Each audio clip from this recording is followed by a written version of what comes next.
We have a number of people here who have been involved either directly in writing or in facilitating the play, and also people who work in the area that the play attempted to address. So I'll perhaps ask the panel to introduce themselves if they want to take the opportunity to say something, and then if there are any questions from the audience, we'll be very pleased to answer them. So perhaps if I start here, if you want to, is that okay? Just in terms of introducing yourself.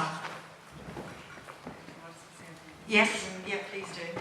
Hi, my name is Olga MacDonagh and I'm coming from Action Aid Ireland. The reason I was invited to be part of the panel was because we support programs in a number of countries, and particularly in Kenya, where we try to deal with this whole issue of FGM. There's one community in particular where we use the Irish Aid funding that we get to support a program there. I thought the play was fantastic, so very well done everybody. You absolutely captured a lot of the issues that we focus on all the time. I think what really came out very strongly was that it's a cultural issue. People often talk about, oh, it's in this country and that country, but it's actually not so much a country issue, it's much more a cultural issue, because it's particular ethnic groups within countries that practice it. I maybe will come back later and say some more about how we work and what we do, but I think I should pass on to other people to do a quick introduction. Okay, thank you, Olga. I think I've said quite a lot in the beginning, but just to say the play was really, really well done, and I was actually happy to see it come alive. I mean, I've seen bits and pieces. It captured the discussions that have actually come into Ifrah's phone, and people talking to me about, the confusion, what do we do, where do we go from here? And actually the old ways and the new ways clashing together. It was clearly shown by the father when he was, getting confused and fighting an internal battle with himself. And really our focus is to cut the cycle of FGM through working with the youth. I think I'll say more when people ask questions. Hello, my name is Katrina Henshin. I was asked here because I'm a doctor working for the Irish Family Planning Association, where we have recently set up a clinic for treatment of women living in Ireland who have undergone FGM. So obviously it's an area I'm interested in, and if anybody has any queries about the service or how to access it, just to say briefly that it's a completely free service and it's open to any women who wish to access it. Okay. Hi, you met me before. I'm Elizabeth Moynihan, the playwright. I think they did an amazing job on bringing the work to life.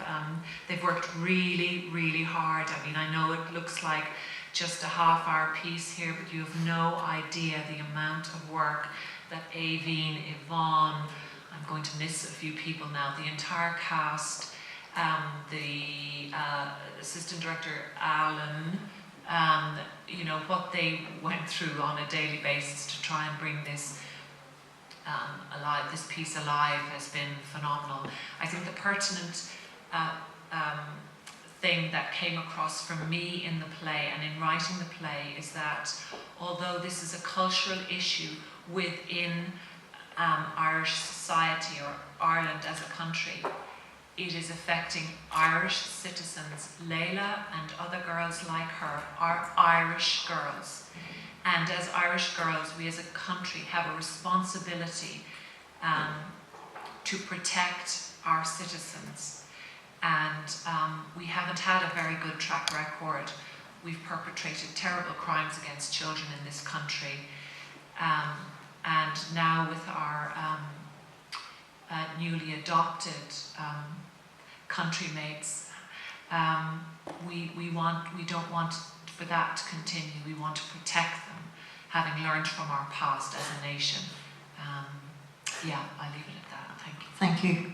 Thanks. I'm Siobhan O'Brien Green, and I've worked on different prevalence studies and work with training health staff and midwives as well in Ireland. At the moment I'm doing a study which is a pan-European study looking at numbers of girls at risk of FGM in Ireland. So I'm very interested in the play because I think one of the things that comes out when you look at research on FGM is that communication is key. Communication between mums and dads, communications between families here, families back home, communication between children, between teachers, between adults they trust as well. And we know from UNICEF studies in 2013 that a lot of men and women don't talk about it together, and if they did, there'd be more abandonment to the practice. So I'm really heartened to see that communication through everybody was such a key theme of the play.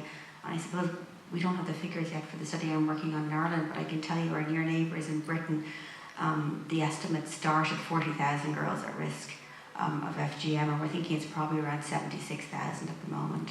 So we'll have figures for Ireland next year as part of the study I'm working on. But this is a very real, it's a very live, it's a very troubling area as well in terms of protecting girls. And do you think this FGM actually being carried out in Ireland, or do most girls go back? Evidence of that, and really there is small pockets of evidence in Europe where it's happened, and there's been prosecutions that we really know, as in the play, the high-risk time is summer holidays. It's girls being taken out of the country for extended periods of leave or extended summer holidays, and that's when it seems to happen. So that it makes it harder sometimes to protect the girls because it can happen at different age or different stages in the development, where it might be a normal time to happen at a certain age range in their home country or their parents' country of origin. It seems to be it's more of an opportunity here when people coming out of the country for long enough to have it performed and then to travel home. Okay, are there any questions from the audience? If you have a question, just put your hand up. Lady in the front row. I just want to say, commend the play, it was powerful. I know it's very moved and emotional by it, and it's the fact that figures, it's really walking, like, you know, it's shocking. But my question is really within the education, do you think for certain cultures maybe some kind of intervention about making them aware of what goes on when they're going home and stuff like that? I'm not saying like you have to kind of, but just to make them aware of what really happens when they go, because that's that story, that girl ended up hearing what was happening. She thought she was going for a party, you know, and I just think it's scary the fact that they're just so innocent, but they're just not aware of the dangers that they're going into, and it's horrific, like, it really is, and education help in any way. Anybody would like to? Yes? One of our aspirations is actually to work with the Department of Education to start doing some work on FGM in schools, especially in communities where there's a where there are communities that practice FGM from their countries of origin. So it's one of the things that we really want to do, and at least that is another way of engaging, you know, with the community, especially with the group itself. And I think teachers have the children, you know, the school children at their disposal, and they are placed at, I think, strategic point to talk to kids and see what's happening and see how they can be protected. Because, like Yvonne said, it's very difficult for families to discuss the issue of FGM. It's simply not really discussed unless, like you saw in the play, when it is time to do it. So we need to, just like in the UK, start seeing what we can do with the schools. Okay, anybody else? Yeah, just to say, I suppose the other way that people try to do that is that if a woman who has had FGM gives birth in a hospital in a European country and gives birth to a daughter, that she is immediately recognised as being at risk, and they would try at that point educational interventions with that family to try to explain to them what the complications are, what the long-term outcomes are, and rather than just going down the lines of, you know, looking for prosecutions or legal, to try to at that point say, well, okay, this is the opportunity to identify somebody who will be at risk and try to bring those people around to recognising the adverse outcomes up to that point. And I think from that, for that to work, there needs to be a huge increase in the level of awareness of this problem and the countries and cultures that it's going to be prevalent in, so that people will be actually empowered and feel empowered to actually intervene and do that bit of education. But also presumably, you know, more information about the consequences and adverse results, you know, in adult life and indeed for the rest of your life for women, you know, I think as well.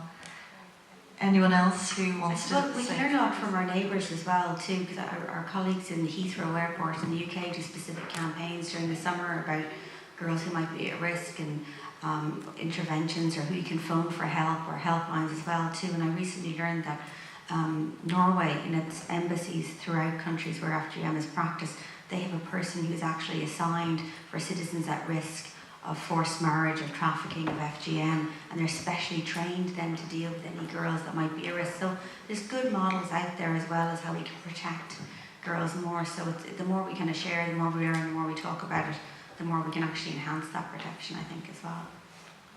I'll just say a little bit about, to answer your question about education, maybe in some of the countries. To give you an example, in Kenya, in one particular area, how we've had huge success in reducing the number of cases. And it's about actually working with the whole community. I mean, there is a legislation, and there's legislation in many, many African countries and other countries in the world. But in trying to implement legislation, as you said, is not the way to go about it. So it's about trying to make sure that people in the community, so we work with the girls themselves by, in school, having girls' forums where they can talk openly about it to their teachers, sensitively, and making them aware that they actually have a right to say no, which came across very well in the play, that this is a human rights issue, and it's also a children's rights issue, because it's often carried out on minors, so the kids are only 10. Working with teachers, working with the students themselves, then working with the parents, which again came out very well in the play, but then in the wider community, so that the police know about it, the social workers know about it, the healthcare workers know about it, and this is talking about very rural communities in Africa. And the other interesting thing is that we've actually had success where some of the women who are carrying out the cutting, as it's called, have actually stopped. And one of the ways we've got around them stopping it is that actually training them to do other jobs, because they're paid to do this. So it's an economic issue as well. So if they see that actually this is not legal, but also it's not the right thing to do, and people are beginning to become aware of it and it's becoming more hidden, then if you give them another way of earning their living, then they turn around. So we've had quite a few interesting cases of that. But I think it's not just about one, it's about the whole community and the cross-section of all the services and the people who influence and engage with young girls to support them to say no. Okay. Any other questions? Yes, one in the back row. What was the original rationale used by tribes that practice FGM? It's a very good question. Well, we know it predates all current world religions. It dates back thousands of years. It probably started in Eastern Africa, because we have mummified bodies by the Egypts that have traces of FGM as well too. So it was around control of sexuality. It might have been tied into slavery. Really, it's a manifestation of power differences between the sexes as well, and very often it's seen as a way of controlling sexuality and preserving virginity until marriage.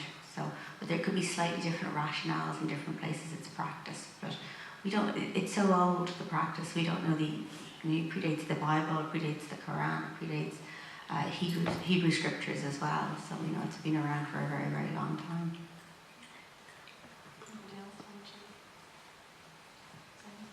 No, I think though it's probably worth saying that, in the play I thought it was very well portrayed, where the father genuinely wanted what was best for the daughter. That in communities where it is practiced, it is seen as a prerequisite for getting married, and without getting married, girls have a very, very bleak future in those communities, and they would face social exclusion and be in a very, very difficult place to go on with the rest of their lives.